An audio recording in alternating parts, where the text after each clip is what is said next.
Good afternoon and welcome everybody to what is the last meeting of the year for the Council of Governors.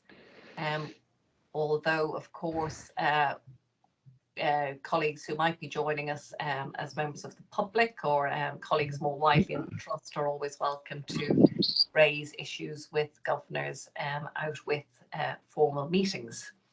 And today there will be an opportunity at the end of the meeting, should there be anything that you hear that you would like to raise a question on or any comments you might have, to do just that, as well as the usual session at the beginning for verbal questions, because we're trying to make these as interactive as we can, bearing in mind it's always more difficult where we're not in a room together.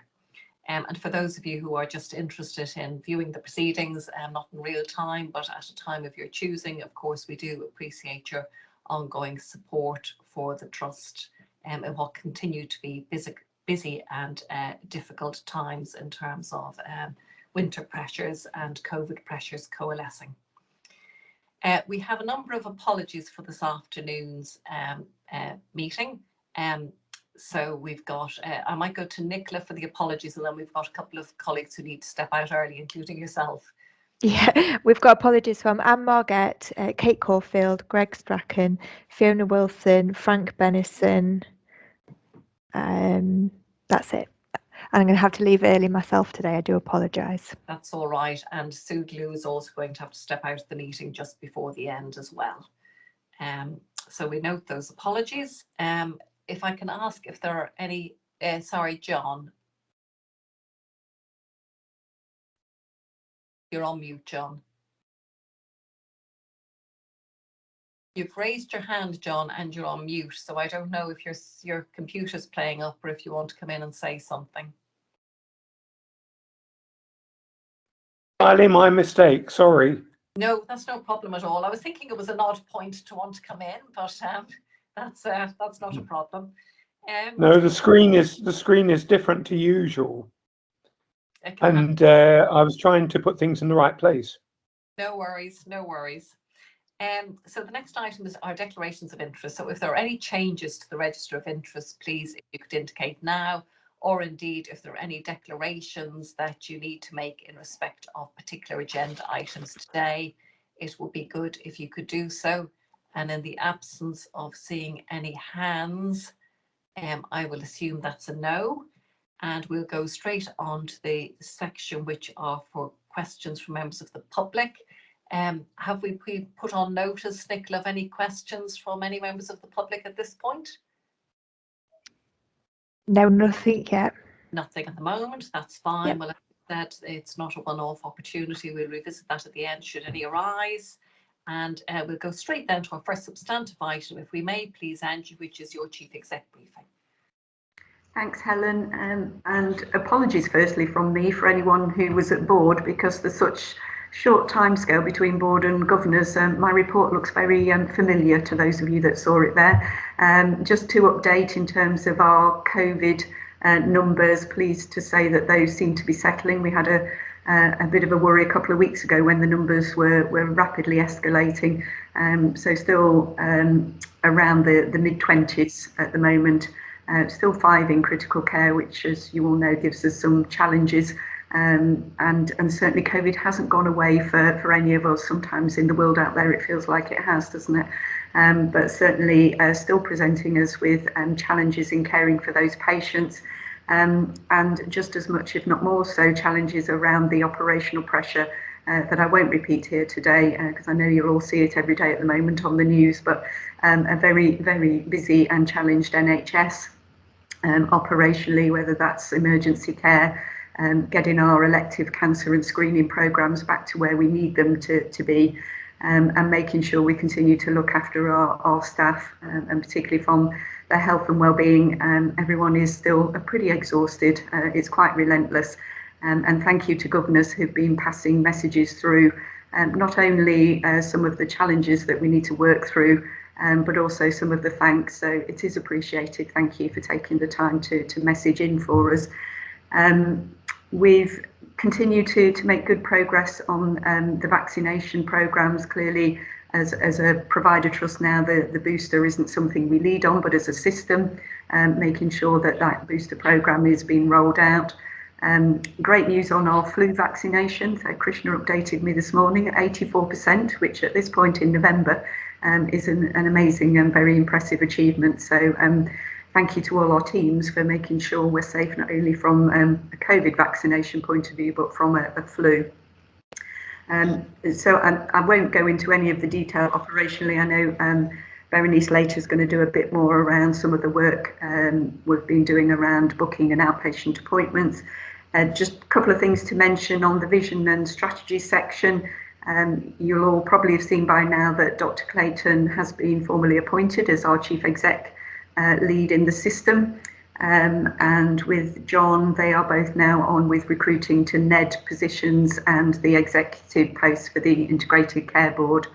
And on top of all the operational workload, a huge amount of work happening for all of us at the moment in making sure we support that system architecture and structure and governance being established.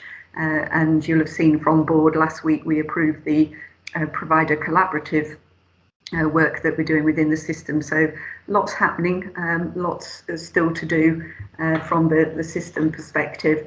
And my last point, Helen, was just to note for anyone that didn't join at board last week, we were very pleased to have our CQC relationship manager join us, and I thought gave, and I know colleagues did, gave a really good picture of his view of how that relationship can work, and already some good conversations within the organisation about how we can work with Phil as our CQC manager to continue to improve the care for our patients. So I'll pause there, Helen, and happy to take any questions. You're on mute, Helen. Thank you.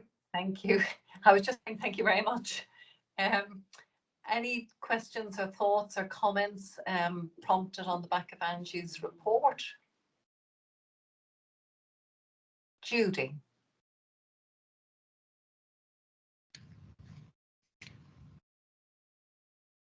Judy, I think you're doing my trick. You're on mute now too.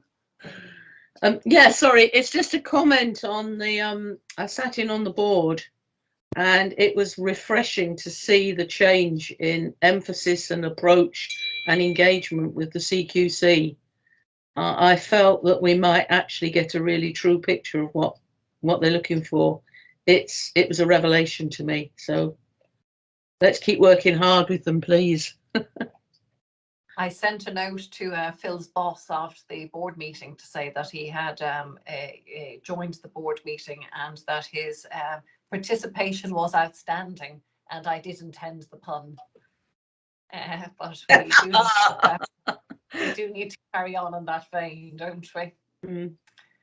Yeah, thank you for that, Judy. Margaret? So similar to Judy, really, I also sat in on the board and was really impressed by the CQC presentation. Just a thought, though, if I understood it right, he did talk about sort of engagement days coming into the trust, and I wondered if governors could be involved in, having conversations with the CQC, because we always were involved in formal inspections and things. So it would be quite good if we could actually get involved in those as well, if I understand correctly. Margaret, that prompts another thought. In addition to that, we should absolutely, if you're willing, invite Phil to come to a Council of Governors meeting. I mean, it will be a good thing for him to do in any case, but given that, we have a very impressive Council of Governors, I think it will be really lovely for him to see that element and strength of our assurance. Do you think that will go down well, Krishna? I've started a trend now, Krishna. You're on mute. I was on mute. No, I do. I mean, I spoke with Bill yesterday. His intention is, so from January, we're having sort of every 6 weeks a full day, so it'll be like a service, an informal sort of service review, but it's our opportunity to showcase, and absolutely inclusion for our governors on there, because there'll be focus groups. That's an open invitation from a focus group as well, So they will be a bit more structured, but he wants us to identify areas. So certainly from an improvement, certainly from an assurance point of view. So Margaret, I think that's a really good idea. We'll sort of pull all that together in the round and see about if you put some dates out there for the next Council of Governors meeting and things. It'd be great.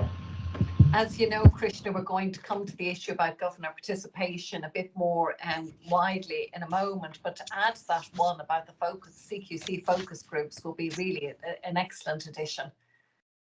So thank you for that. Did I steal your thunder? Was there something else you wanted to say, Krishna, or was that it?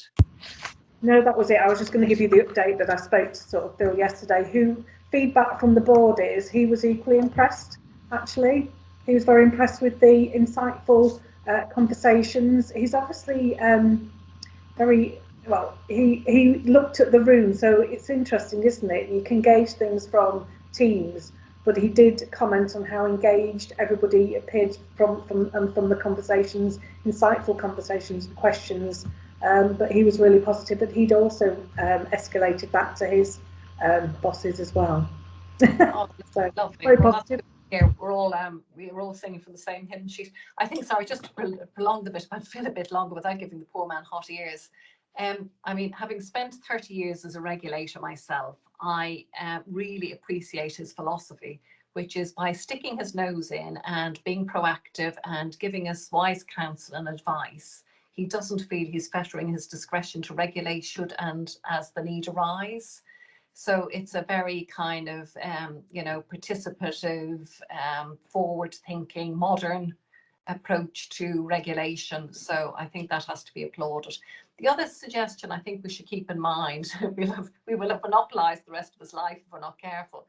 But I was very conscious at the board meeting that I would have normally made more of going around the board table to effect those introductions, but I was mortified at the prospect of having to finish the meeting as close to 2 hours as I could. So I thought, well, no, today's not the day for it because we'll all be, putting more pressure on the time.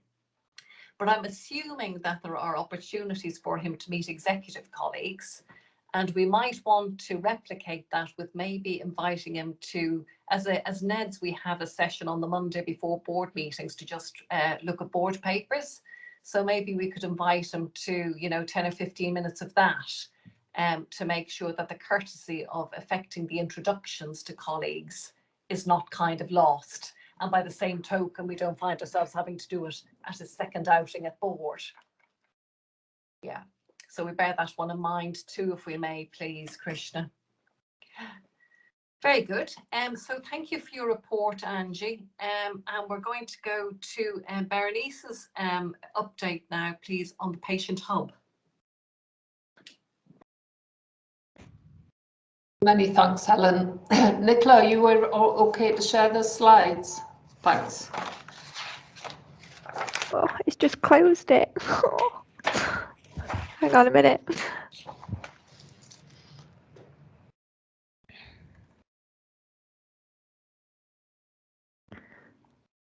Where is it?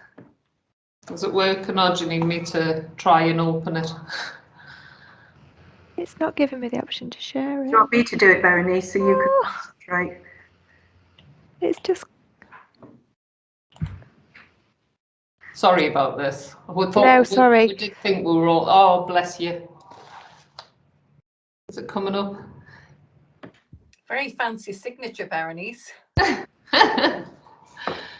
That's because I can't write very well. I'm accused of being a spider writer, so electronically I can make it look nice. Right, can you see that now? That's brilliant. Thank you so much, Nicola. So the item that I brought to COG today came as a result of issues around letters going missing and some of the things that we were implementing to try and improve communications with patients that are waiting care. So this is a generic issue and it's been flagged up a number of times from different patients. So if you want to go on to the next slide, Nicola, thanks. So just the background there, just updating everybody, whilst Chesterfield's managed the immediate challenge of dealing with COVID-19, there are many patients waiting for elective care that experience longer waiting times and changes to their treatment plans at short notice. It's really important that we recognise that our constitutional rights around elective care have not changed, e.g. our referral to treatment time and patient choice, so that is still relevant. And that Chesterfield itself is carrying out additional requirements to undertake validation and clinical prioritisation of waiting lists, and I know that has been fed into Council of Governors several times about the things that we're doing around that. Really pertinent on that point, I joined a session this morning through NHS providers around health inequalities, and there was a big conversation around how Council of Governors can kind of influence some of the health inequalities and validation and clinical prioritisation that we need to do, and it was very interesting and very pertinent to this conversation. So just to mention there that those three factors above obviously mean it's more important than ever to maintain frequent and open contact with our patients. So we need to appreciate that, and we need to understand that and not see that as an annoyance for us, you know, that people are wanting to have more information. If we can flip on to the next one, thanks, Nicola. So just with regards to what we're trying to do to improve it, to improve the communications with patients, we are seeking to, so that we've already got a lot of things underway. We really want to understand the importance of improving the experience of waiting, invest in developing patient-centred information and communication, and we want to support people while they wait by providing them the self-management and shared decision-making, and I'll come on to that. Monitoring routinely and providing clear pathways to specialist advice so they've got the information immediately to hand for themselves. Exploring the potential for carefully delivered virtual healthcare and partnering with and signposting to voluntary community and peer support. And what we're really keen to do is to involve patients in the decision making about how we take some of this work forward.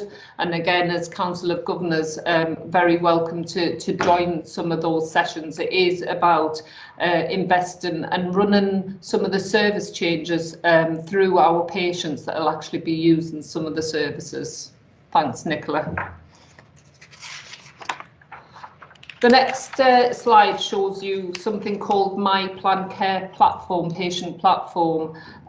Chesterfield's agreed to be an early implementer for Site 4 My Plan Care Platform, Patient Platform. It provides localised clinical guidance by specialty and procedure, targeting those patients on the waiting list. And this will enable large-scale communication to patients, directing them to the clinical information. It's an excellent site. We were a bit kind of, oh, do we want to do this or not? It's a lot of work for the organisation in the first instance, providing the relevant information around our waiting lists, about where patients are on their journey, about where they are with access to diagnostics, etc. But once that information is fed into the system, it allows us to give that information direct access to patients so they can just log on easily to a system and understand exactly where they are on the journey. This is going to help us twofold. It will help us with the number of calls that are actually coming in through primary care, but it will also help us with the number of calls and the frustrations that patients are feeling at the moment, actually understanding where they are on the pathway. So we're looking at the potential use of using our online patient portal and updating our intranet website. So at the moment we're doing a piece of work and we're going to look at commissioning improvements around our website to include information on the average waiting time, so people will be able to see that really quickly, and some of that helps inform their decision on what service they might even be referred to in the first place. We're also reviewing the text reminder service that was in place pre-COVID to explore updating the text communication. So that was stopped because we obviously had a difference, didn't we, with virtual and face-to-face, and we needed to make sure that people had the right guidance around their process. That's all been agreed and sorted now, so that'll be going back into action. And then the other element is just reviewing, so this is last stage, if we can't get the other areas in place, reviewing our patient leaflets, providing the relevant weights and dimes for them. And again, those will be located around the trust, or maybe by posters, laminate posters that are wipeable at the moment. Thanks. Just flipping on to the next slide, Nicola, around the patient hub. So some people may have heard about this, but if not, this is a secure online patient portal that provides us one place to access all appointments information, either by your smartphone, tablet or computer. Patients have the ability to confirm, rebook or cancel their hospital appointments when completely rolled out. And it's just to flag with you that not all of our clinics are on this system at the moment, but we're working really hard to make sure that that's in place. Again, some of the challenges that we've had around this is just managing to tie up the conversations that we have, maybe the GP's had with a patient, and booking on a 2-week wait. We need to make sure that people are very clear about what appointment they're actually coming in, and there's no surprises for patients. So we're looking at a way to remove the 2-week wait out for certain clinics, and once we've got that, we can have this across the board for all routine appointments. It does have an appointment reminder service, so the NHS has obviously got that ongoing challenge with reminding patients about appointments and managing DNA rates. Reminder text messages have made a significant difference alongside the posted letters over the past several years. And obviously you can see here what we're trying to do is, wherever possible, and not everybody is digitally minded, but certainly people are getting better at it. We remove the actual need for letters altogether, because at the moment, once our letters go out of the service, there's no way to audit or track those letters and even understand whether they've actually been delivered to people, which can be a real frustration for people. So we've just highlighted there that we recognise that the appointment booking process is often frustrating for patients. I highlighted there about the letters getting lost. And queues being for calls to be answered, all contributes to a poor patient experience, which I know you guys have fed into this meeting previously. Just on the next slide, we're nearly there, sorry. Just with the benefits of the patient hub, this is absolutely about improving the patient experience, the utilisation rates for appointments. The patients do have access 24/7 to their appointment information, so you can look at any time when it's convenient to you. It is personalised service. It also, there's another benefit there, that reduces our postage costs for the organisation, so we can spend that money more wisely on clinical care. There's, prior to implementation, the majority of patient appointment information and support and literature was sent by post. And that obviously we struggle with in the modern way, and things changing really quickly, so it'll be a real benefit to us. We just to mention, you know, how I said about letters having no audit trail once they've actually left the central team. With Patient Hub, we have a full audit trail of everything that's happened and how people have logged onto the system.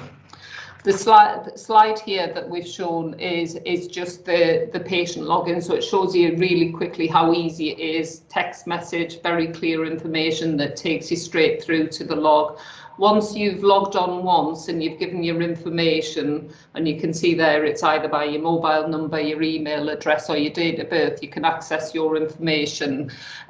You'll go straight into the welcome mark area, and you'll be able to access all of your information really easily to see where you are in the process. So really simple to use.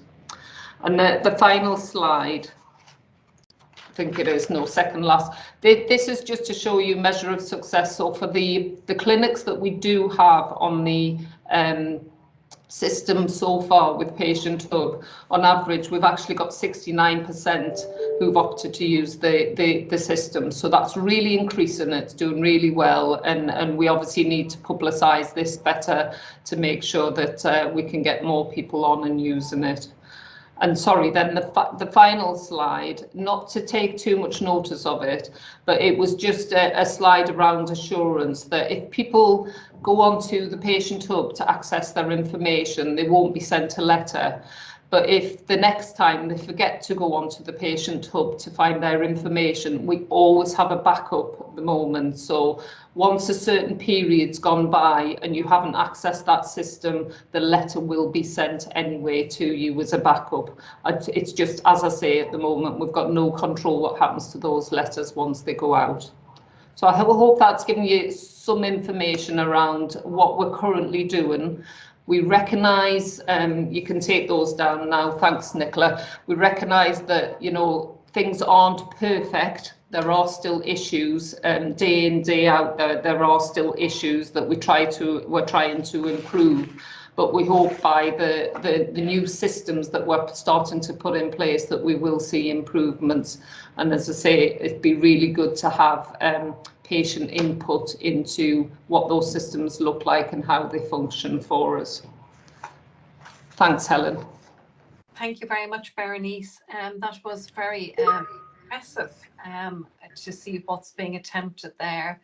And it's also prescient, Berenice, because there were a number of points raised in the Governor pre-meeting, to which this is, I'm sure, some of the answer. But I wouldn't mind just taking those comments now rather than at the allotted time on the agenda, because I'm sure that might helpfully trigger some wider discussion on the back of your presentation. So I'd like to bring in Norman, who was able to share some personal experience and also some experience of others who'd raised issues with them, and also Judy, who raised issues about DNA, and of course this might well help manage the issue of high levels of DNA. So if we could go to you, Norman, first, please. Thank you, Bernice. That was very informative, and I do hope that it works. I really do.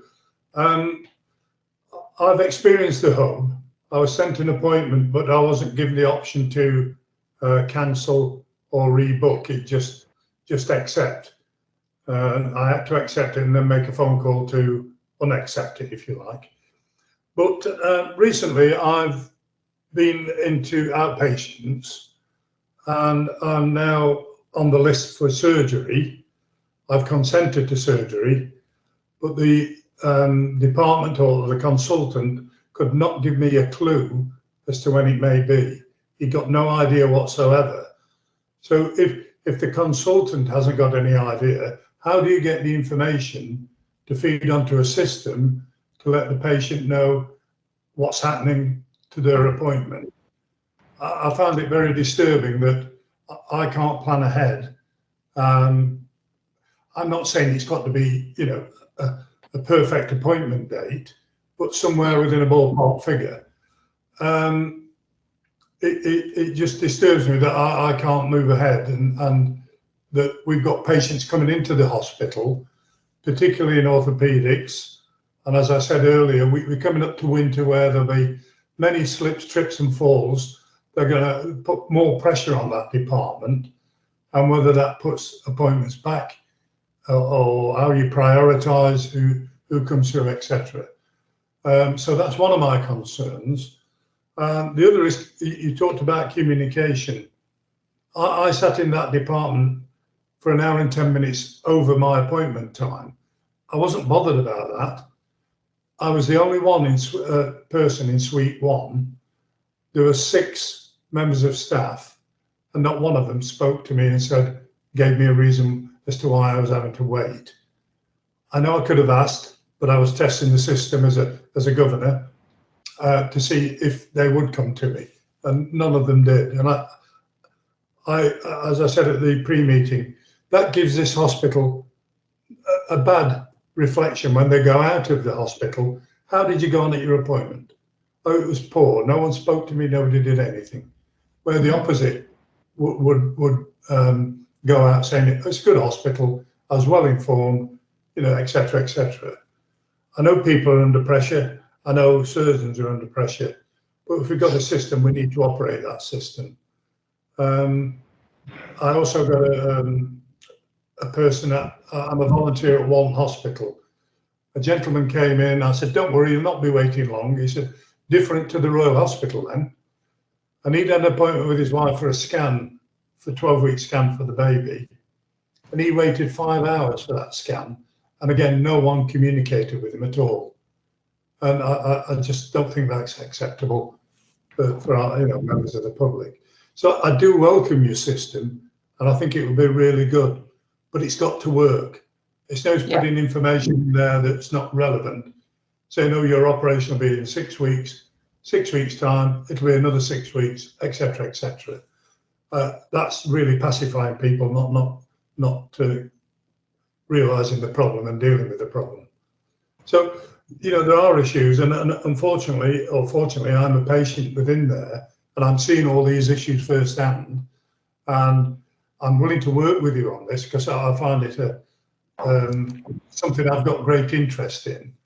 Is improving patient appointments, etc., etc. So thank you. Thanks for listening.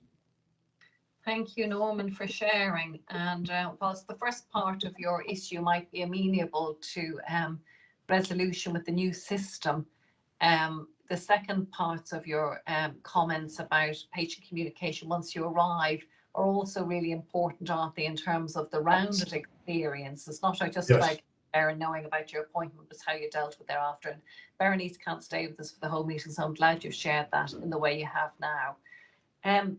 Judy raised the issue of DNA more in the context of bed occupancy, but Judy, it's also very relevant, isn't it, to people being well informed, and that meaning that they do make their appointments if they understand when they are and all of that good stuff.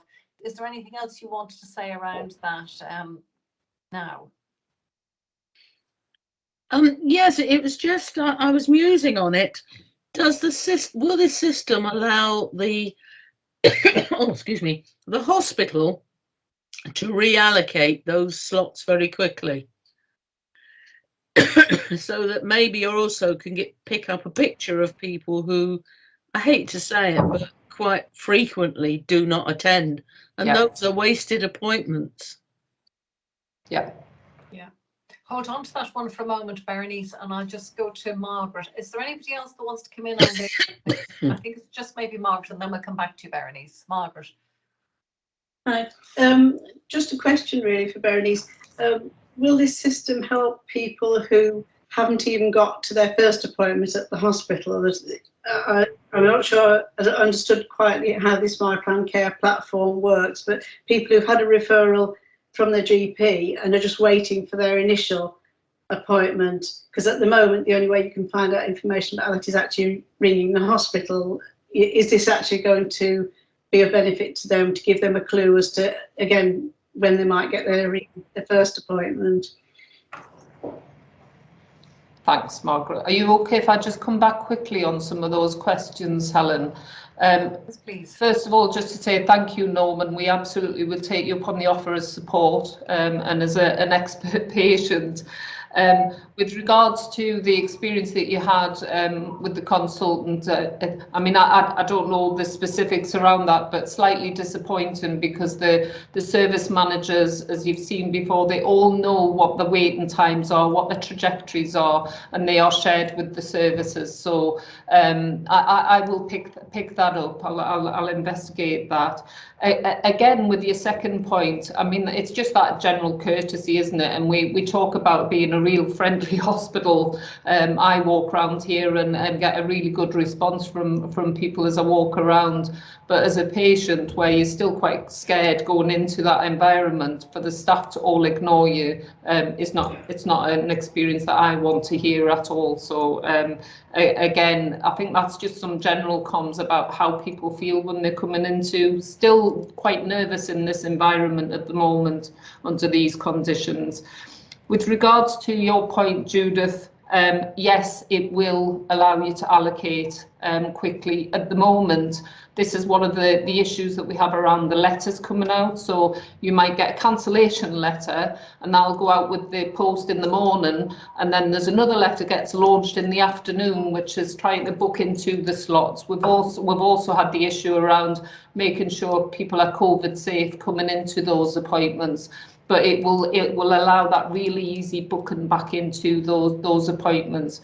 And this piece of work is going to be done hand in hand with a whole piece around outpatients transformation that we will bring back to you. We're in a bit more progressed position that we're planning on doing to make sure that we allocate clinics more effectively for people. And Margaret's point, absolutely, that's the whole point. You go to your GP, and then you'll be able to go onto this system and find out where you are on the waiting list, and whether you've actually been allocated, you're in the system, and being taken forward. So as I say, we're an early implementer, so we're still working through what that'll look like, but that is definitely one of the pluses to it. Thank you, Bernice. Luke. Brilliant, thank you. All sounds fab, Bernice. I think it all sounds great. I guess my only question would be this new platform that we've got. So the planned care patient platform. Is it just based through kind of the internet browser? It's not another platform that people are going to have to download an app or anything like that. It's all lovely. Just to double check. Thank you. I assumed it would be an app. I'm very partial, as my children will tell you, to an app. Maybe there'll be an app version at some stage, Berenice. Yeah, they are looking at that to try and make it into an app actually, Luke, but at the moment it's internet browser. I think my only thought would be if it was an app, and I guess if it's going to be an NHS-wide app, then sounds fab, because it's something that we would all be used to using. I'm just conscious we don't want to be making patients download Patient Hub, my planned care app, plus every other app, COVID app, just an awareness really, but no, all sounds really good. Yeah, it sounds very much confused.com, doesn't it? They're doing well though. Fiona. Hi, so it's just a query, and you may have covered this, I'm sorry, because I've had to come in and out of the meeting, so I'm sorry if that's the case. I'm just picking up the point about IT access, because that is around inequalities as well. But I'm just thinking, how does this work? I did work on a project actually quite a few years ago with the medical outpatients at Hallamshire Hospital. And it was about redesigning the medical outpatients and exploring particularly why people didn't attend and what made it easier for them to attend. And it was with the architects and designers as well, actually. And it was really interesting. Lots of little things that were quite easy hits. So like having a picture, if you're not familiar with the Hallamshire Hospital, it's a very modernist building and all the doors look the same. Oh, there's a number of entrances, they all look the same. And so one of the things was the letters were run off. This is like pre-internet days. So the letters were run off saying where your appointment was, and there wasn't anything very specific direction wise.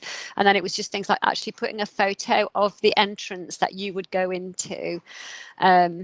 Really clear about the parking, because that's always a big issue around the Hallamshire. But also the design was very anxiety provoking, so it was a long corridor and then the little waiting areas coming off the corridor, and so if you were hard of hearing and all of that you would be it was an anxious place because you kept thinking you hadn't been called and you'd been forgotten or you hadn't heard the people.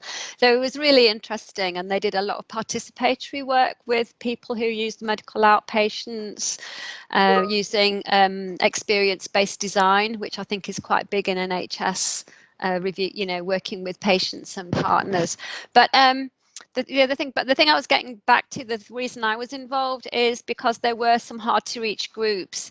So there was issues around ethnicity. So if you don't speak English and all of that was, people just didn't attend because they didn't understand. It was those messages that were pre-recorded, the automatic, where they say, dear whoever, this is to confirm your appointment or whatever. They thought they just couldn't understand it. They thought they'd been cancelled. They didn't understand they had to press 1. so then they'd miss their appointment. Do you see? I don't know if you remember that automated service. Yeah. So that's my other concern about this. How translatable is it? How accessible? And then the other inequality was around the hard to reach groups of older people who were in residential and care homes, because that was always a problem. So letters were sometimes sent to older people in those care settings, but they put them in the bin if staff didn't intercept them and all of that. So how will that work in that context? Because that was always an issue, that dialogue between home settings and outpatients, and how we get changes to medication and letters and everything through. So I just wondered if this system had, had elements of that as well. That's a fabulous list of potential pitfalls and risks to manage, and I'm sure Berenice, you will have been grateful for all of those.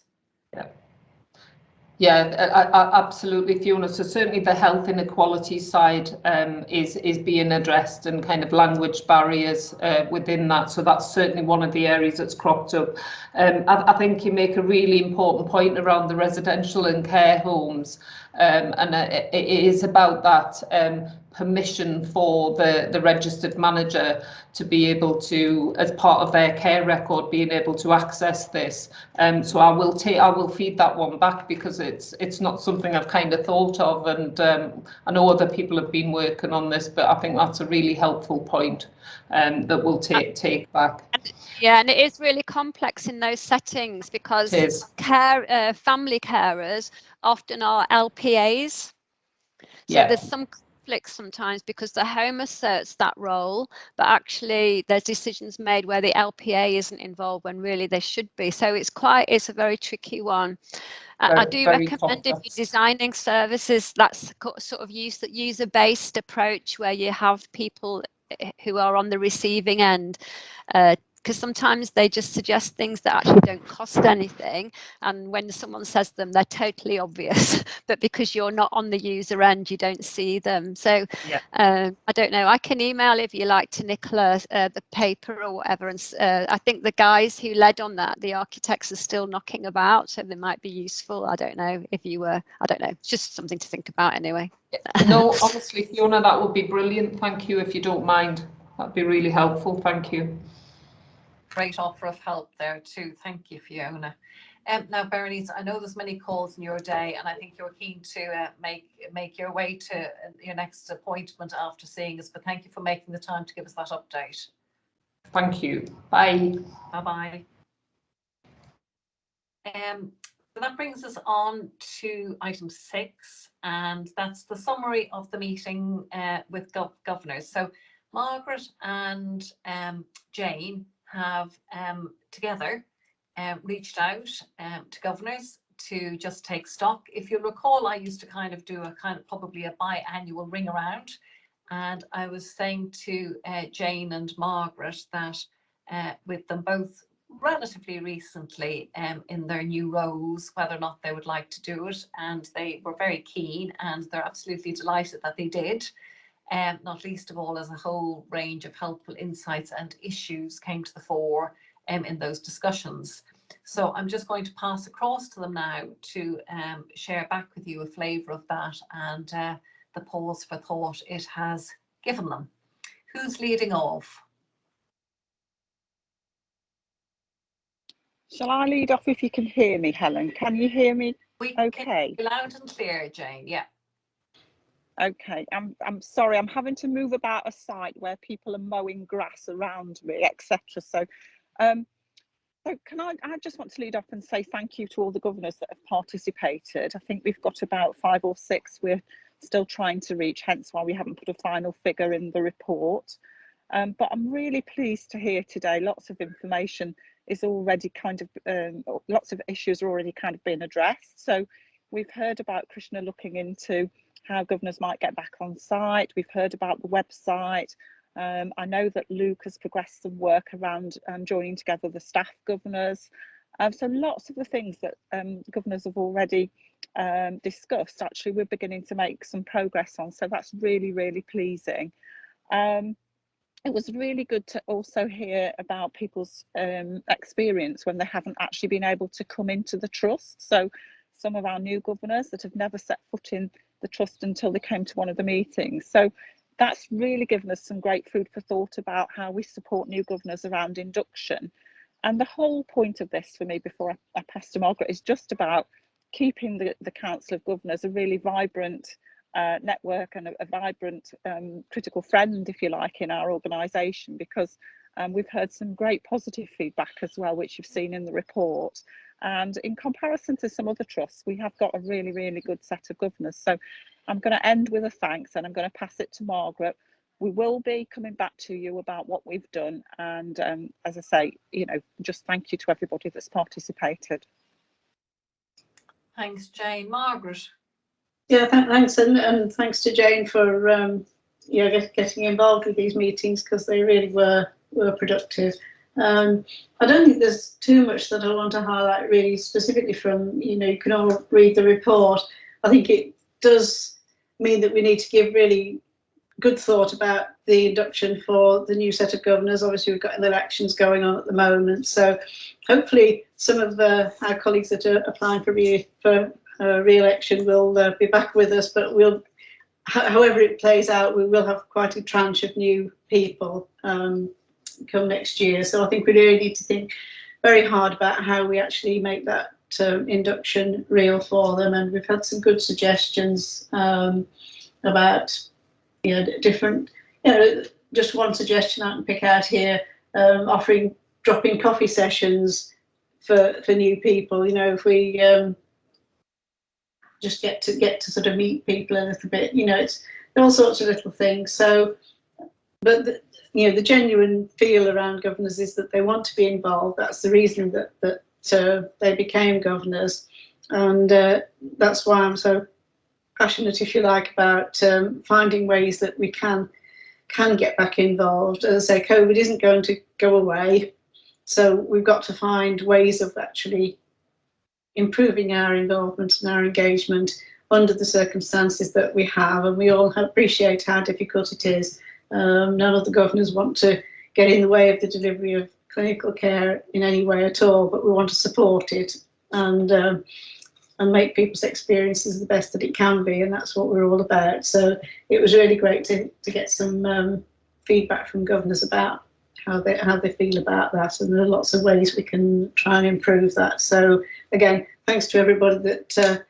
took part, and we certainly, you know, it won't be ignored. We'll be keeping it in our minds very strongly as we move forward. So thanks again, everyone. And thanks to both of you. I've come to colleagues in a moment to see if there's any other thoughts or reflections on the back of those discussions that you want to share now. But just before I do, it might be the right time, Angie, for you to bring colleagues up to date with what you're thinking. I mean, arguably we could do it a bit later in the agenda, but that seems to be a nice segue. And I know you've got a number of thoughts about how we might move this forward.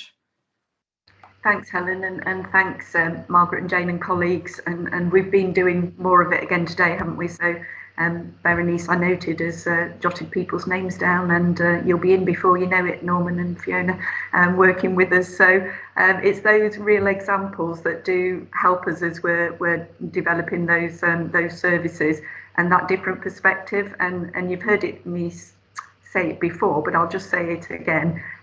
Perceptions are very real, and I know it's felt really hard for everybody to feel involved, but I've felt supported by all of you all the way through the pandemic and before, and those contributions that you make. So I'd hate for governors to feel that they're not involved and haven't contributed, because we always do listen and act on everything that you say to us. So thank you for that. But lots of thought, hastily, some of it this morning, Christian and I were bouncing ideas off. So thank you, Helen, for that prompt and feedback ways. And you've heard again some of them already about how we want your support even more going forward. There's ideas that I unashamedly nick from other organisations about how governors could be on site welcoming our patients as they come through the door. We've got some good space downstairs now that we can use. So thinking how you do that with us in a safe way. And Margaret's point that COVID isn't going away, but we still have to think about how we manage that.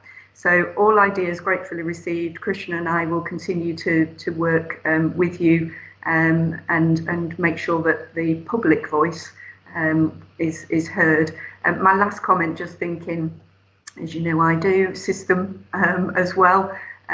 Just be really grateful at some point to hear how you're connecting with governors in the other FTs in Derbyshire, and maybe are there ways that we can think about how we work together, because that power sometimes of doing things from the public perspective rather than organisational one really is very powerful for users of services. I try and stop using the word patient nowadays because we're only a patient, hopefully, for a short period of time. But some of the programmes of work that we're increasingly involved with local authorities or with housing and whoever it is, I think that's another real opportunity that as governors you could help us and support us take that work forward.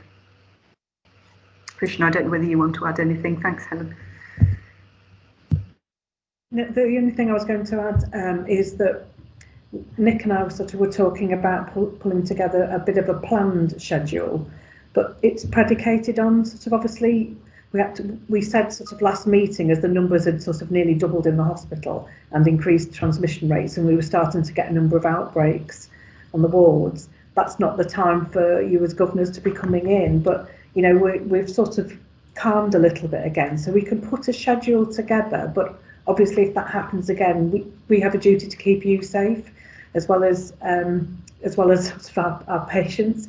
So we can put together a schedule that would link. We'd have to limit it to a couple of governors coming in to some of our wards. But I do think that we could try and link that into perhaps some of the scheduled plans that our CQC regulator is going to do. So if he's going to do, we could plan in emergency care and get some governors to have gone on some of our medical wards. Then when we do surgery care, we could have got you in to do. So when you join the focus groups, you've got some insight of being able to, in a position to have spoken with authority, having spoken and seen that environment and spoken with the staff and spoken with the patients, to add value to what you're, as well, in addition to the normal reporting that you normally do.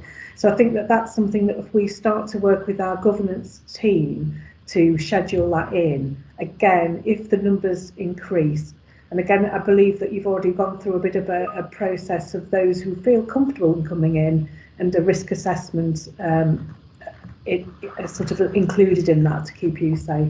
But I'm sure that we can work together over the next few weeks to start to pull a schedule together, and then we can probably slot an experienced governor with a less experienced governor to do that shadow after some induction has taken place, just to get you back in gently. And again, if it's too much, then it's too much. It's not an issue. But we can, if we schedule it in, then at least we can support you coming back into the organisation and giving you that really valuable feedback that we really do value.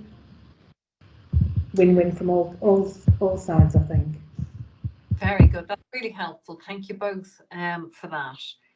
My suggestion on the back of that, therefore, would be that if the two of you could support Nicola in circulating a note to governors with a proposal about how it is we get some re-entry, if I can describe it in those terms, on site for governors.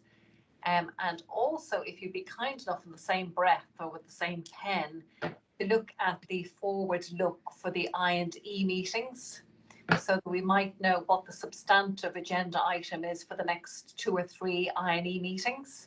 And then we could get those two governor functions working in concert. And if that could go out to governors in time for them to have a think about it before we have our informal end of year gathering for a mince pie and whatever else it is we might be able to muster, that will be very good. So if we could ask you to do that, that would be much appreciated. Does that address the issue, Margaret, now for the moment, do you think? Yes, thanks very much. I think at least we're starting to plan a way forward, which is what we need to do, and to totally accept that circumstances will change. And as I said, nobody wants to actually get in the way, but at the same time we need to be fulfilling our functions, and this is at least a start to how we actually go forward with that. So thanks very much, both of you.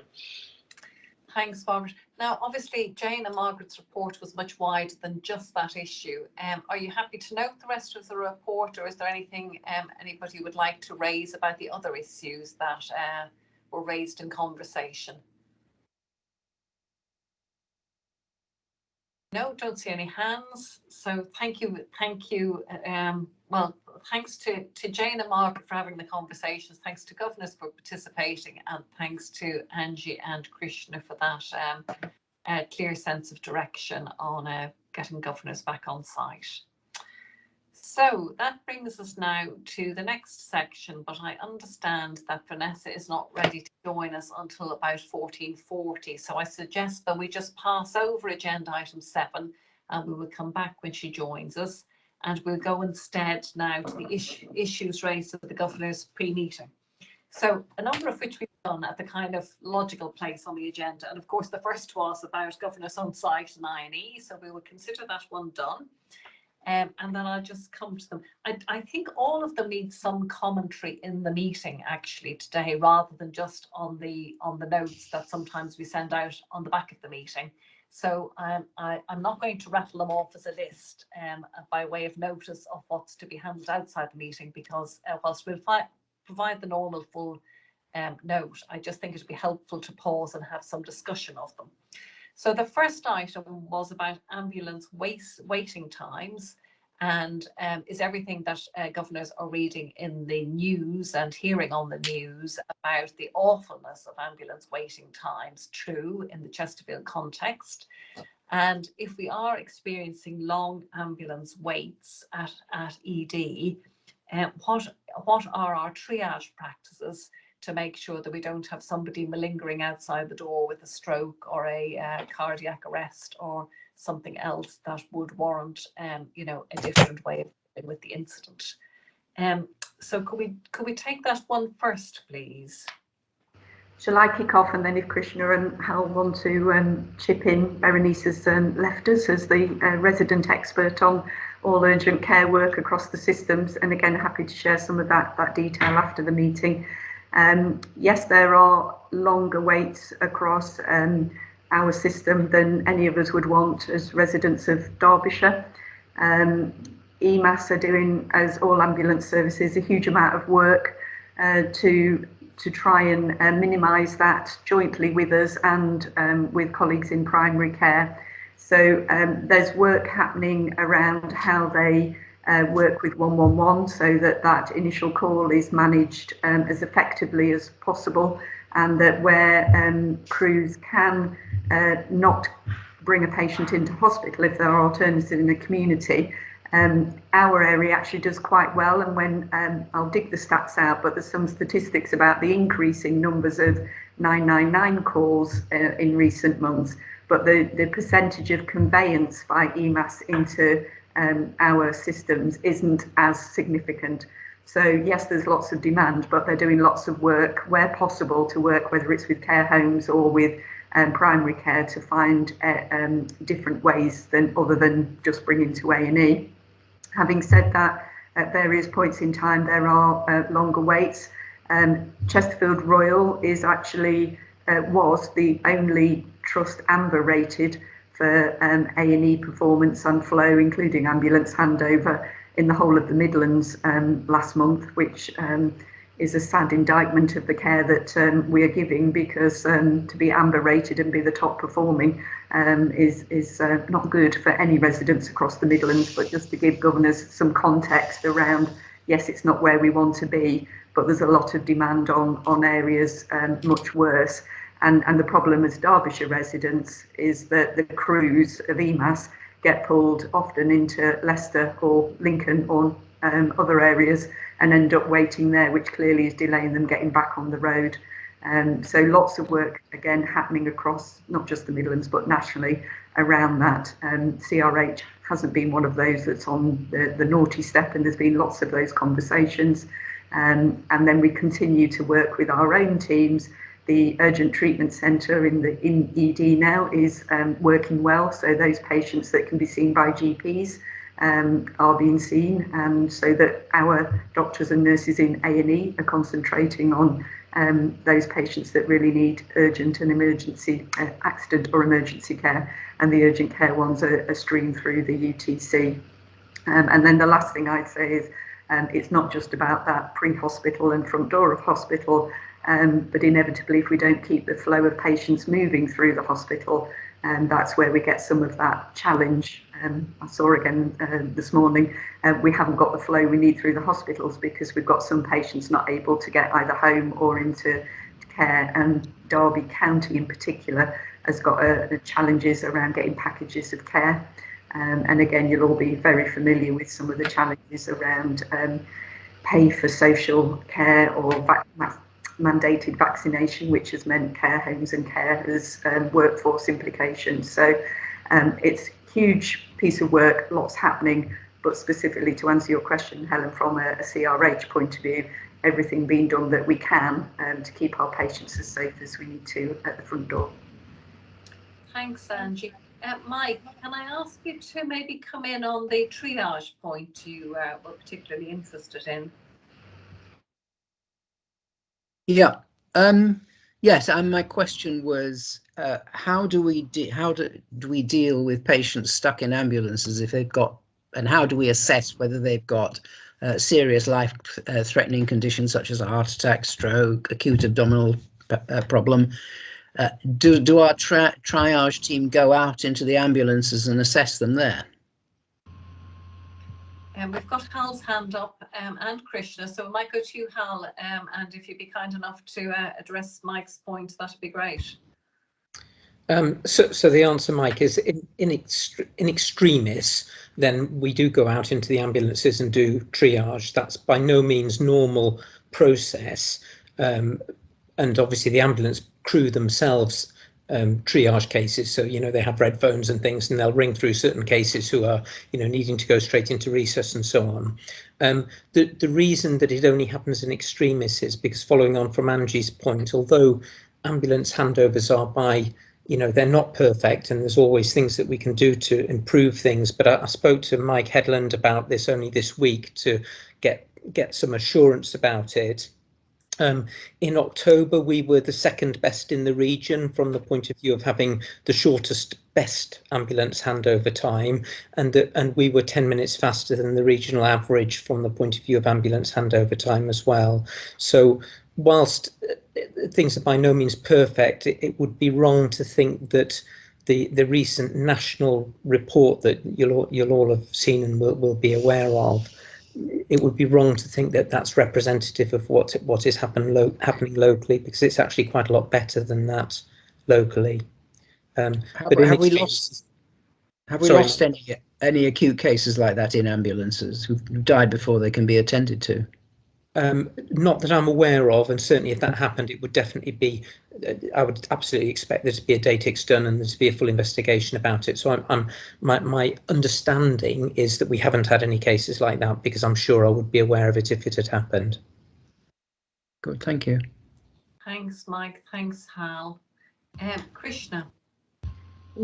Just to sort of support really what Hal said, is obviously the pre-alert system works really effectively for any ambulance crews who are concerned about the patients in the back of ambulances getting priority going straight through into resus.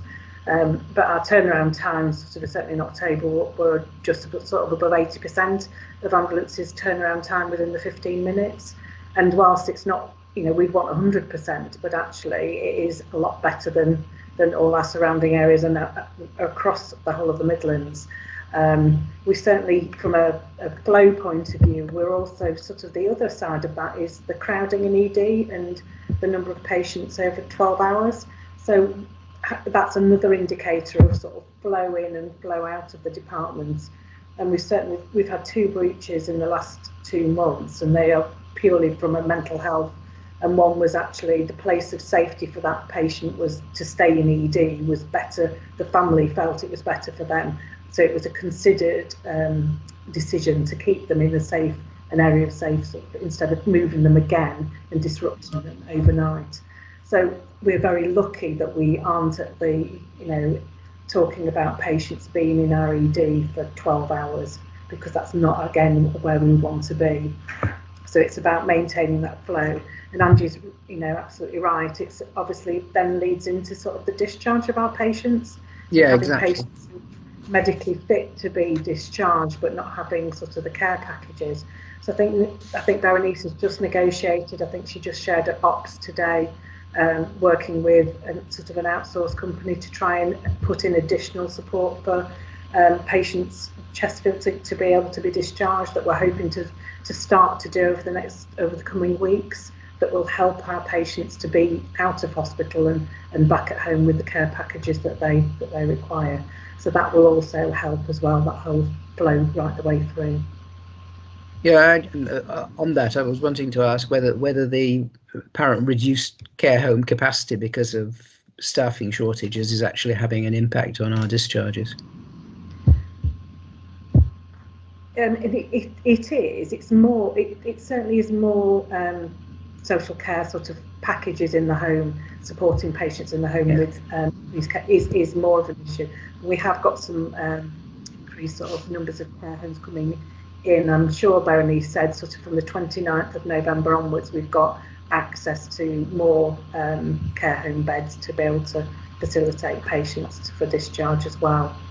I mean, it certainly is going to be interesting. We haven't noticed it being a massive problem currently, and it'll be interesting because at the moment we're not mandated to have all of our staff at this moment vaccinated. We've got a very high rate, but we haven't got 100%. So that was going to be obviously work for us to do within our organisation to support and have those conversations with our staff, because we potentially might be in that similar situation as the care homes. Luckily, our rate of vaccination was a lot higher to begin with. That leads us into two associated issues that were raised, Krishna. One was about CRH COVID vaccine levels. So I'd missed it, but apparently there was an item on the Derbyshire Times that said these are the rates in all the various providers in Derbyshire, and CRH do not have this information. So I'm sure we do have it, but perhaps we failed to relay it to the Derbyshire Times. So if you can throw any light on that issue, that will be much appreciated. We vaccinated 2,653 of our staff here at Chesterfield. What we're waiting to do is to be able to tie up, so we know a significant number of our staff have had vaccinations outside of the trust, and it's marrying all that information together. So when we've gone out and spoken with people, I've already had mine, I've got mine booked, I've already had mine. So we know that we're just over about 54% that we have vaccinated, and we're just pulling the figures together for the rest of our staff who've been vaccinated outside of the organisation. And Krishna, on that issue, are we anticipating the requirement for compulsory vaccinations for staff? And if so, maybe to convey some of the discussion we had aboard about us examining the implications of that will be helpful for governors, please. And now I come to you, Zoe. Well, Zoe and I have got a bit of an email on that point. Yes. Shall I come in, Krishna? I think yeah. You've got sort of the process there, yes. Yeah. Apologies, Helen. We've been sort of leading the work through the COVID workforce group, so it makes sense, I think, for me to come in there. So just to add to a little bit what Krishna was saying about the data. So we've been over the last week working through the data validation process, particularly, like Krishna said, people who've had their vaccines elsewhere, to make sure we've got all that information in terms of our starting point. And we know that one of the systems, there were some issues with it connecting to the national system. So the list I've seen so far, I know there are people on that who I know have had their vaccine and were still on the list. So there's still a bit more to do there. So our next step is to talk to people where we don't have a record of them being vaccinated, to ask if they've had it somewhere else as the first step. And then there'll be a whole plan around engagement, individual conversations to support people, to understand if people haven't had the vaccine, the reasons for that, so we can provide information and support. We're working closely with our staff side colleagues around that, and also our staff networks. as we've done previously when the vaccine programme first rolled out. We are still awaiting further sort of national guidance and the detail, obviously, if this does become a mandatory requirement. So, for example, it's been said that patient-facing roles, so exemptions have been said as non-patient facing roles and medical exemptions. It might sound obvious what isn't a patient facing role, and in many cases it will be obvious. There'll be lots where there might be some discretion around that, so we do need to see some more detail as an NHS around exactly what does that mean, because obviously that will impact in terms of the numbers of the people it will affect. So that's broadly where we are in terms of where we are now and our future plans around that. That's really helpful. What is the proposed date for mandatory vaccinations for patient-facing roles, whatever they may be? The 1st of April, which means people need to have had their first vaccine by the 3rd of February to allow for that gap. So, which is why we've started to do the work already. Indeed, I'm sure. That's really helpful. Thank you very much. I'm going to do the last one next, which was about Hartington. If we can just take a note about the importance of keeping governors up to date with any changes to Hartington, because even though it comes under DCH, I always get the names wrong, the Mental Health Trust, obviously because it's on our site, governors get asked lots of questions. So if and as we're able to give updates, so we just need to take an action to remember to do that. And then the last one that was from the list of Governor pre-meet items relates to bed occupancy. So again, picking up a number of the strands we've just talked about. And Mike, you have talked about flow through the hospital, but you were specifically interested in whether or not the total figure for bed occupancy is perhaps not telling the full story about any particular pressures either in medicine or surgery. So if it's possible to throw some light on that. Yeah, as I mentioned before, a bed occupancy of 85% sounds all very good and dandy, but it does cover a multitude of sins. And really what I wanted to know was how that differed between different divisions, because quite often in the past, medicine has been struggling at nigh on 100% bed occupancy, whereas the surgical specialty is less so. So it would be very useful if we could be given that information. That's all. And we can take that and action it through the IPR. Actually, Yeah, might be the easiest way to action that, which we'll have. I hesitate to say this, but we did have that information a few years ago, and it gradually disappeared on the IPR. But we're not surprised you had your eye on it, and we're grateful. And it is important, isn't it, in terms of understanding the picture? Is there anything you'd like to say just at the moment, Hal, about whether or not there are particular pressures underneath the kind of headline figure of us being just below 87%? Yeah, I mean, I've just put in the chat box, we've got about 10 to 20 medical outliers at the moment. So if you think of it in that way, in some ways, our medical occupancy probably is 105% and the surgical occupancy is probably 85%, which gives an overall figure.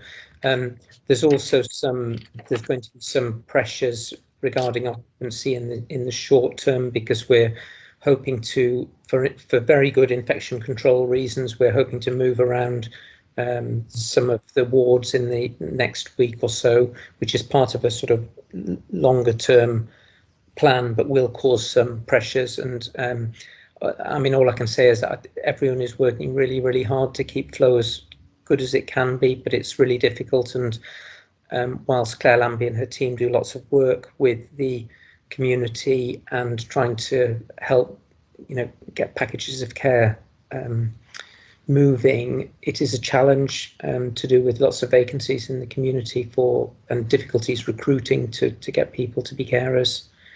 So it is a challenge. We do try and flex our bed base whilst at the same time trying to protect surgical activity as well, because that's a real challenge too.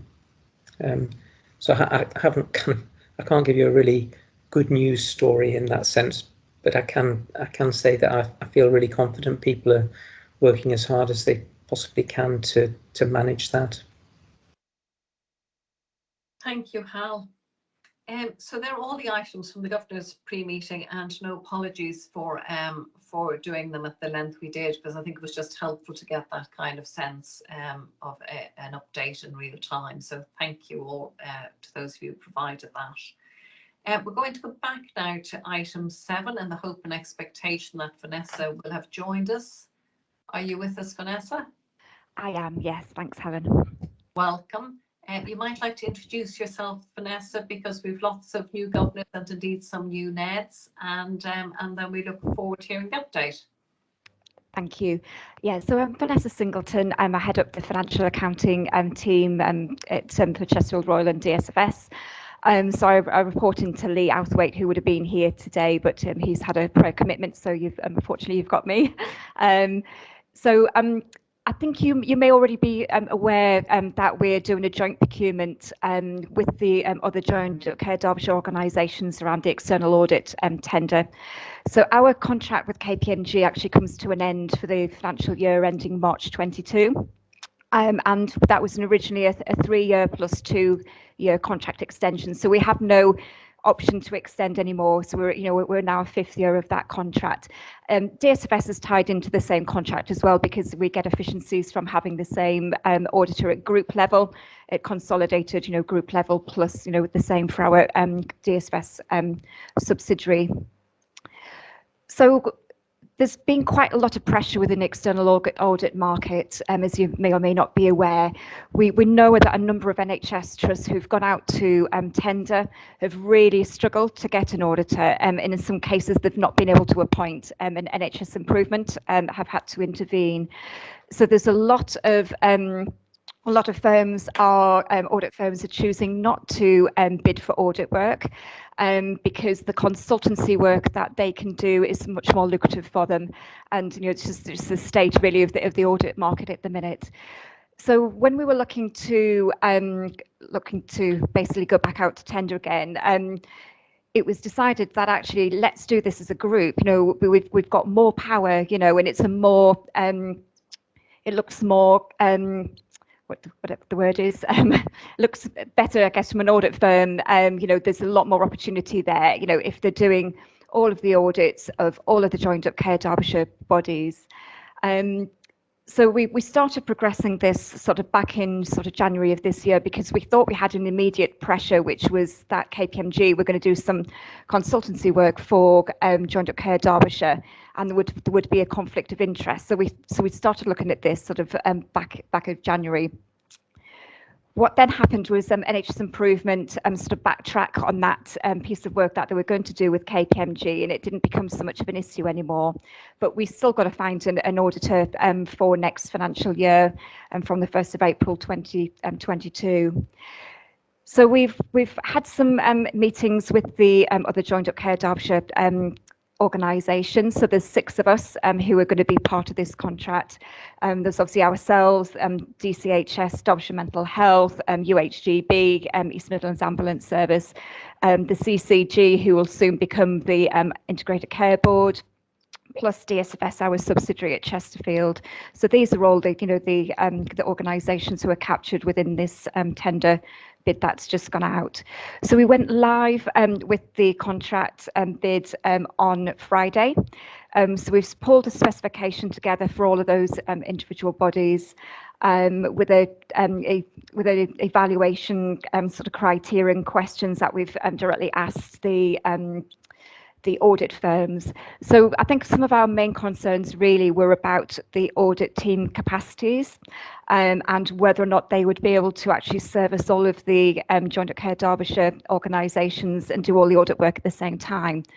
What we are helped by a little bit is that we have, for example, UHGB, they're in year 4 of a 5-year contract, so they won't fall into the contract until they've finished their current audit contracts through, and some of them have got extensions as well that they may or may not wish to exercise. So we don't think there's an immediate pressure. So I think certainly from April 22, there'll be ourselves and the CCG or the ICB who will be under the new contract, and then all of the other joined up care Derbyshires will feed in as their contracts expire. So I just thought I would sort of share with you basically the process and things that we've got. So we agreed at the Joined Up Care Derbyshire external audit meetings, external audit tender meetings, that we would have a joint evaluation panel who would evaluate all of the bids coming in from the audit companies. But actually we felt that there was also a need to have representatives from the Council of Governors on those, basically on that evaluation panel, because ultimately from a provider point of view, from a foundation trust point of view, it's our Council of Governors, as you know, that appoint the external auditors. So we need to make sure that due process is being followed, you know, where possible, albeit we're doing it on a bit of a wider group, you know, with all those joint care Derbyshires who have an interest in, you know, and appointing that preferred bidder. So in terms of our evaluation, I guess, representatives from Chesterfield point of view, there's going to be myself who will sit on that evaluation panel, along with two of our Council of Governors, Margaret, our lead governor, and Eddie Lewis, who's one of our staff governors. We also need to have what's called a local audit panel. And that local audit panel will consist of a number of people. I'm just going to share my screen, if that's okay, and I'll lead you through that. Just bear with me.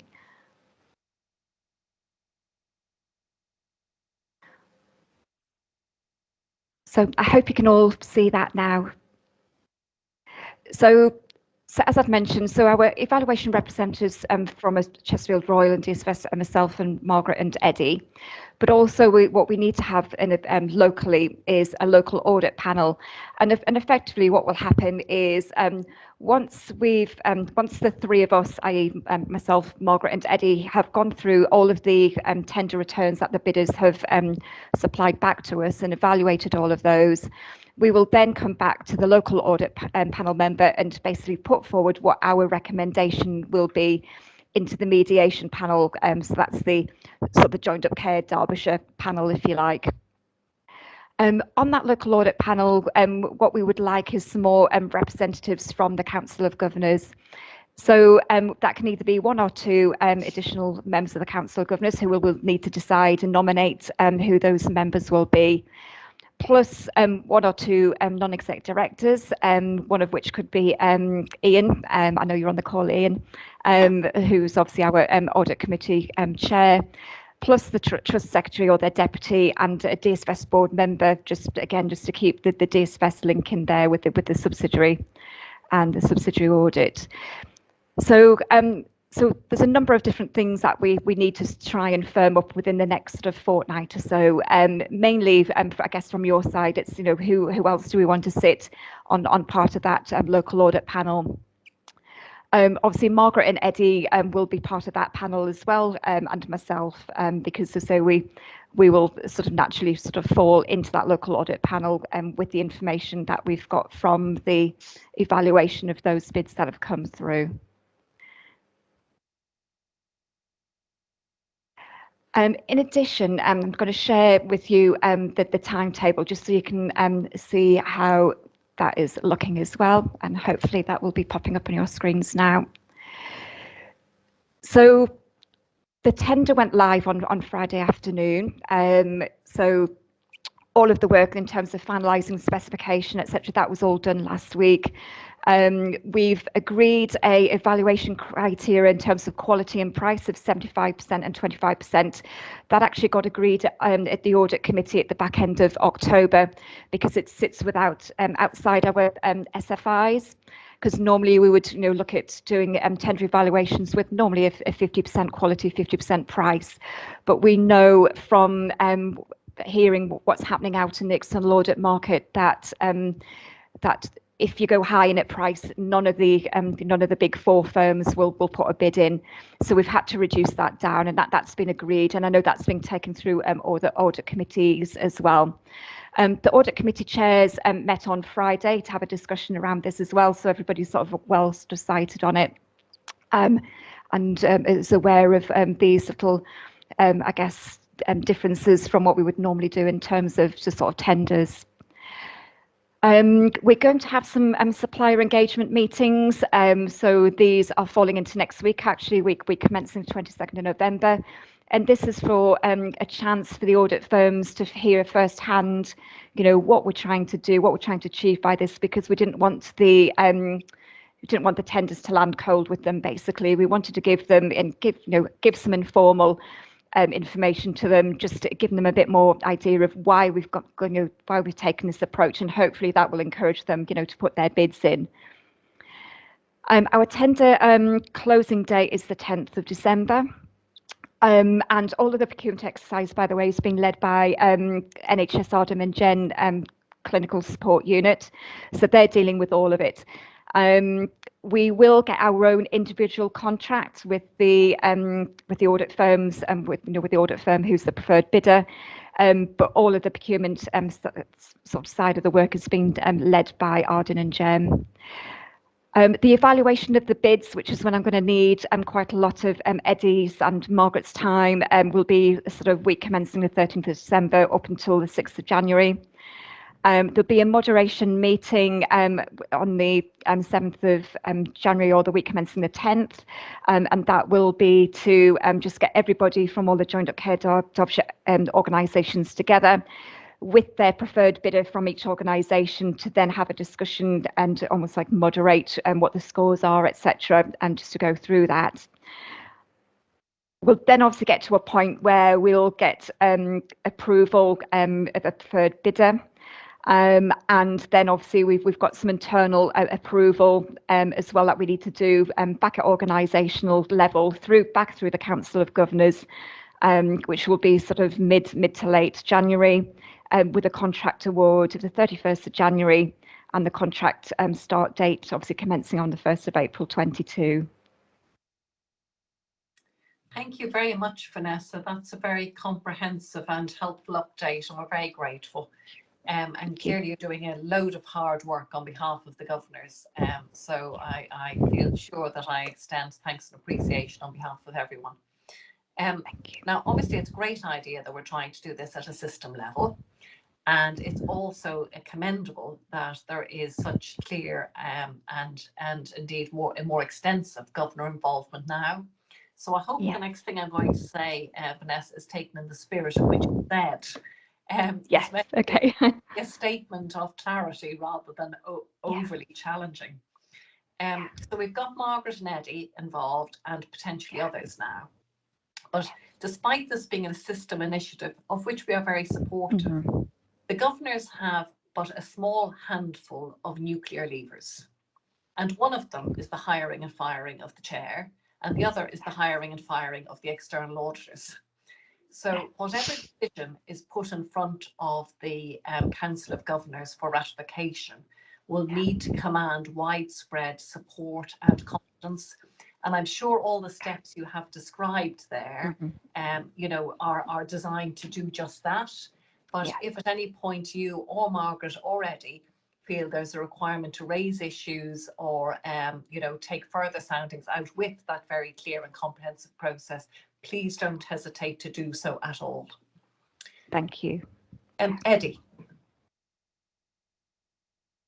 Yeah, it was just a question for clarification, because I think, and perhaps Margaret might kind of agree or disagree, but I thought when we discussed it last time, we did suggest that a NED should be on that first panel rather than two governors, just to bring wider experience, and perhaps the chair of ARC.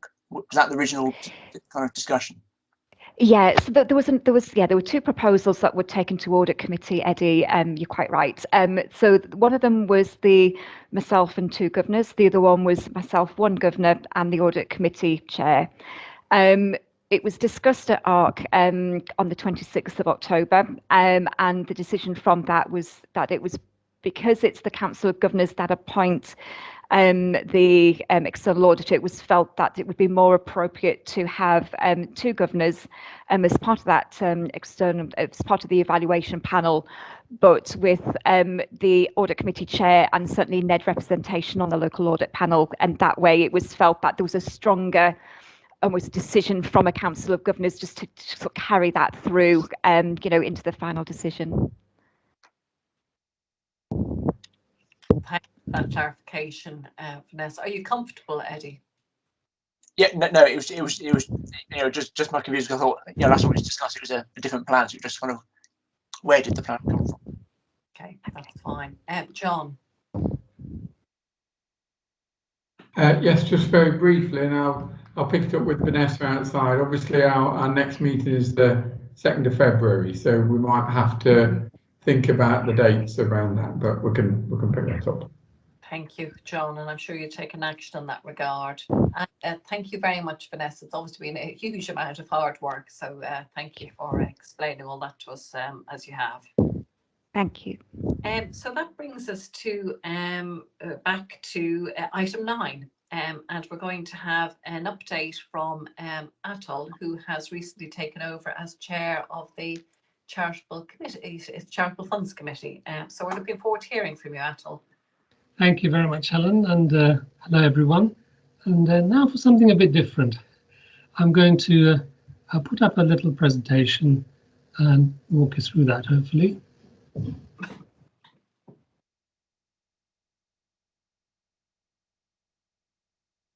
There we are. Can everybody see that? I can. Yep. Okay, great. So just today I want to cover these 3 things, just look back at last year's annual accounts and activities, give you a short update on where we are with the Hub project and the progress, and some thoughts about the future. And sort of before starting, I'd just like to again sort of say how grateful I am to my predecessors, Beverly and Mike, who put in a hell of a lot of work in getting the charity to where it is today, and particularly on the development of the Health and Wellbeing Hub project. It's really great, and I'm also pleased that we're not losing Beverly's sort of involvement. She continues as chair of the Hub project development board and fundraising and other activities. So we're going to be working together on that. So looking back at last year, we here are the sort of headlines. We raised about £750,000 in terms of income. Expenditure was 547,000. We gained in terms of investments, and the overall increase in funds was just short of about £500,000. So at the moment, our total funds stand at 1.8 million. And what happened there? The income was higher than in previous years. We were able to get grants from DSFS, from the NHS National Charity, our local COVID appeal, and some investment returns. On the expenditure side, that was lower than the previous year, and that was largely as a result of the response to the COVID pandemic, and that meant that there was less engagement on new projects and people had less time, obviously, to put forward projects for funding.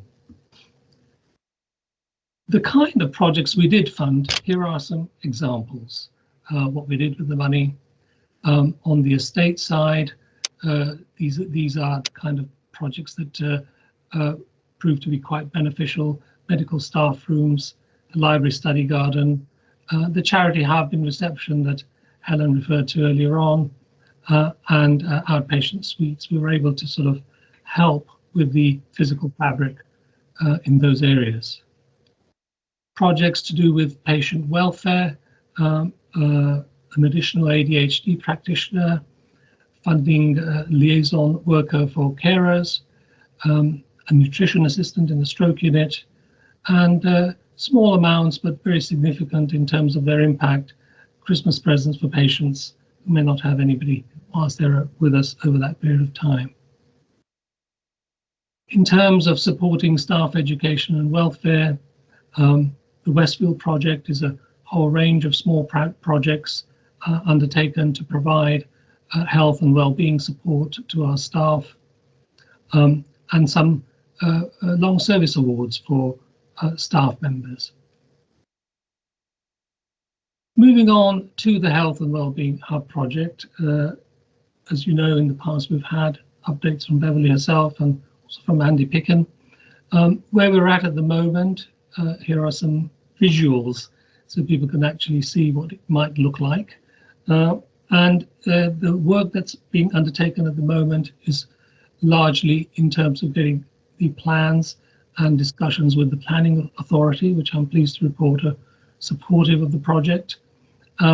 We have to get quite a few ducks in the row in terms of the site, its layout, and take on board the kind of comments that they're providing us with. The estimated cost is still around 1.6 million. Of course, we're looking at some of the risks. You may have heard of prices going up of materials and time delays in terms of supply and so on. These are being looked at in terms of the risk profile and risk management of the project. Good news that we've raised already about half of the amount of the estimated costs, as I said, through the work of Beverly and the Development Board. That is actually money that we've actually got in the bank, as it were. And given that we want to start next spring in terms of the build, there's quite a bit of work to be done between now and then in terms of going live with a much more forward working fundraising set of activities. Better to do that when we have that kind of support from the planning authority, and we know that it's likely to happen.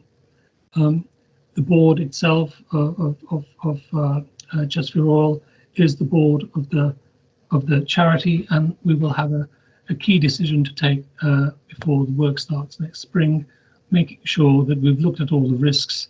There's a good surety of the rest of the funding coming through, and that we would be able to have a kind of press the button on the project itself.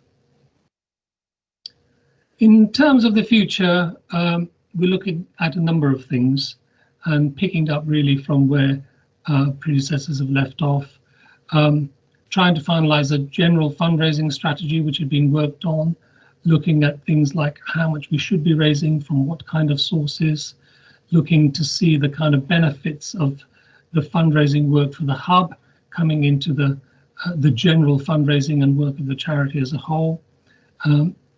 Wider engagement, I think personally it's very, very important to continue and build on the engagement we've got, not just with businesses in the town and corporates, but continuing with staff, with governors, with our members.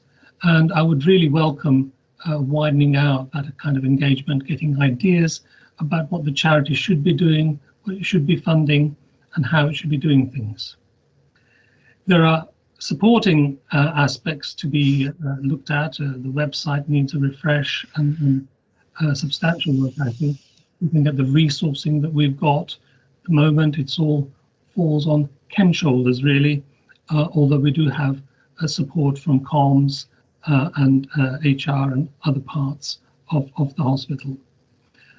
Because of that kind of support we have, I think it's worth making sure that we're clear about the way in which the rest of the trust can support us. So service level agreements, SLAs, we need to make sure they're in place or review them. So there's quite a bit of kind of domestic, if you like, housekeeping work to be done, as well as the forward-looking strategy. And it's a really exciting time, I think. We are well endowed at the moment. It would be nice to be better endowed and bigger, and being able to sort of support the wider work of the trust as a whole. I'll just stop there, Helen, and any comments and questions and input, more than welcome.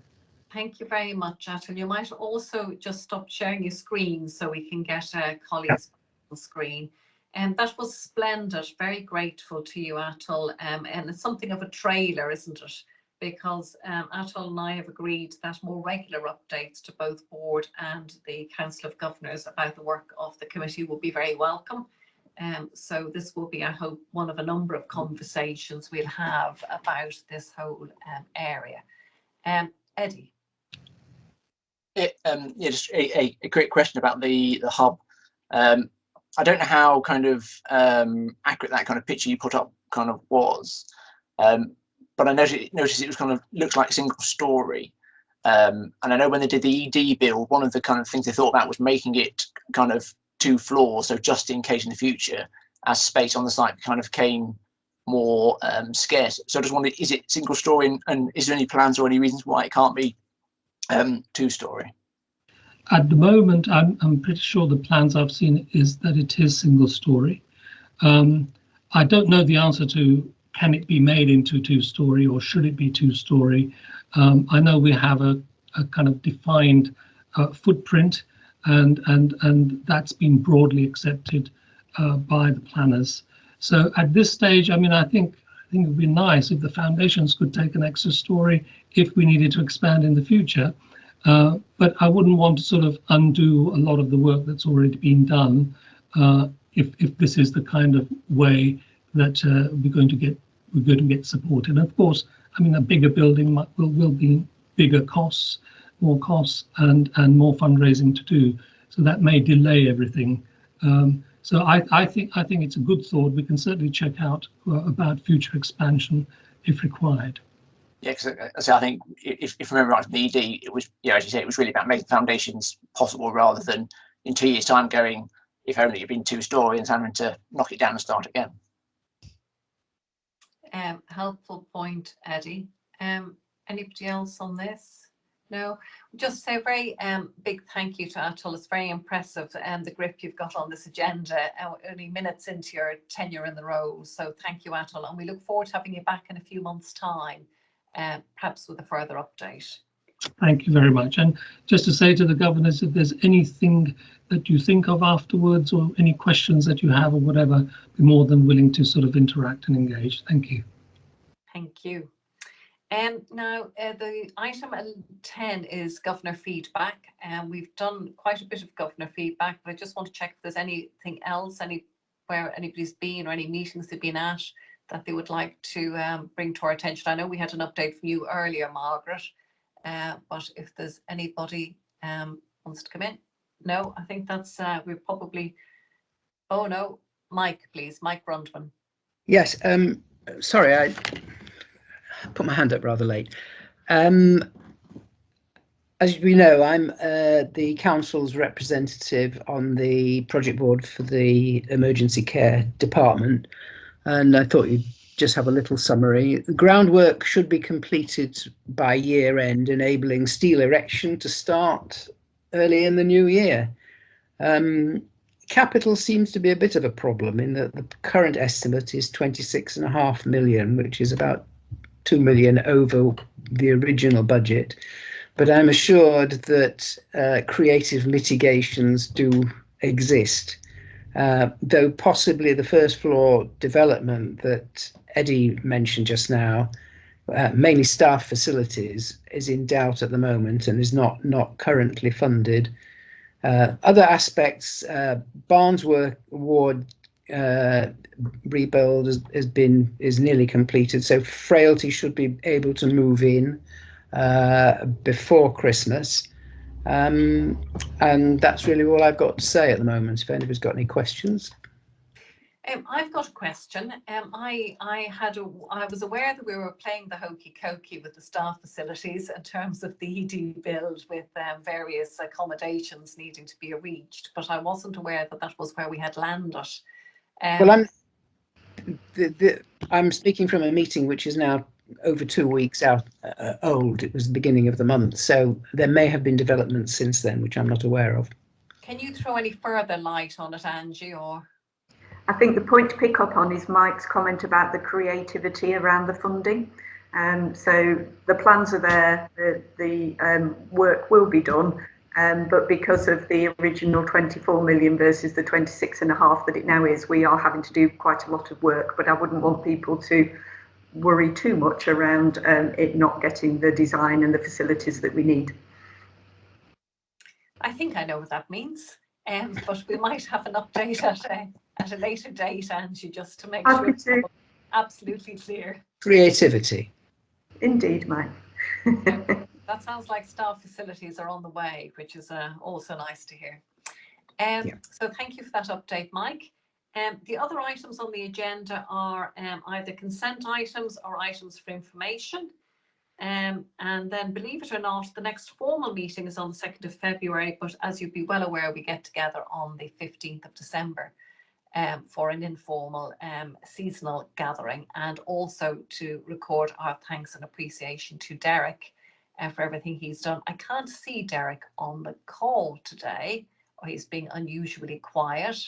Oh, I'm here. I'm here. Ah, Derek, you're just being unusually quiet. Well, we will have lots of reflections when we get together on the 15th about your time on the Council of Governors. But I don't really want to let today pass when there is an opportunity for us to record our thanks to you in public, which is exactly how they should be recorded after 9 years of distinguished service on the Council of Governors. And if there was a masterclass you could give, Derek, and I'm sure there are many, the one I would seek most actively from you is the lessons you've given me and all of us in quiet authority. You have been unerring in your diligence to the matters that come before the Council, and indeed in the context of the Nominations Committee. And you have been very thoughtful and judicious in what it is you have chosen to pursue and why. But once you've decided it has been material or significant, you've done so with as much tenacity as you have diligence. And it all has been in the great service of the service users in and around Drumfield that you have so ably served. So on their behalf, and indeed on our own behalf, I'd like to formally record thanks to you today. And that's on account of more anecdotes from your time with us when we meet more informally in December. But a huge thank you as this is the occasion of your last formal meeting today, Derek. Thank you very much for your kind words, Helen. Thank you very much. I'm afraid I've not done all that much in the last 18 months, so I shall blame COVID for that. But as you know, from time to time, I've brought word from the constituency, as it were. So to end on a good note, both my wife and a friend had cause to spend overnight time in the hospital, and both of them spoke highly of the attention that they received and the kindness indeed of the staff. So I'm happy to record that. Well, with your usual encouragement for our good work. So that's very in keeping with the whole style and approach you've taken, Derek, to leave us with those kind words. So we are very grateful to you. So just as we conclude, can I invite any remarks on how it is we did today? How did we do today? I don't suspect that's what you want to tell us, John, but maybe you could tell us that while you tell us whatever else it is you put up your hand. Well, another good meeting again, but what occurred to me was Vanessa suggested about the other 1 or 2 people to help the audit panel, which I don't think we quite got to. If anybody's got any, would like to put the name forward now, we could do that, or if you wish, we could send something out after the meeting to ask if anybody wishes to put themselves forward to support. I did think about asking it in real time, John, but I reckon the colleagues might like to have time to think about it. So perhaps we could follow up outside the meeting, but a helpful reminder that we need to do that. So any other reflections? Margaret, do you want to lead off reflections on today? What do we do and fail to do in the words of the great prayer? No, I'm glad John just said that, because I was going to bring up the practicalities of how we're going to move forward, because obviously Vanessa's got limited time, so I'm glad we've got that cleared up. In terms of the rest of the meeting, I think it's been a really excellent meeting. We've covered a lot of ground, and I think everybody's had a chance to have a good say on every subject. So yeah, well done, everybody. Thank you, Margaret. Lynn. Yes, I just wanted to say I actually think it's worked much better than trying to have a hybrid meeting. I think, we've been able to see people, we've been able to hear everybody very clearly. Nobody's had to wear a mask, and I just think I know, we are trying to get people back into the hospital, but I actually think this has worked much better than the last couple of previous meetings where we've tried to do a bit of both. So thank you for that. Thanks, Lynn, and thanks for the feedback. It's a new science, this hybrid malarkey, isn't it? I don't think we've quite cracked it yet. So I'd agree that today worked well. Nora and Ian, your first formal Council of Governors, I think, if I remember correctly. How was it for you? Well, hugely interesting. Obviously, some of it was an elaboration on the board. For me, the main thing was getting the feedback from governors themselves and really hearing about the issues that reflected on the ground and how we can move forward on that. So very wide-ranging, very in-depth, but useful. Very good, very good. Ian? I'd thoroughly endorse that. It's getting the wide sort of view from users and the governors. I think it's hugely important and very valued. I think it was a good meeting. Thank you. Thanks, Ian. And maybe last word, Angie. I mean, I'm conscious how much pressure there is on your and colleagues' time, but I feel sure you will have appreciated the input of governors. Yeah, definitely, and apologies, a few of my exec colleagues had to step off early, but really good conversation as always, and I do agree with Lynn that the hybrid, we've got new technology coming in December. Whether it'll make a difference, I'm not sure, but it feels really engaging around the room and some really good discussions, so thank you. Very good. In which case I might release you all onto your afternoons and look forward to seeing you on or before the 15th of December. Thank you very much. Yes. Bye, everybody. Bye. Thanks.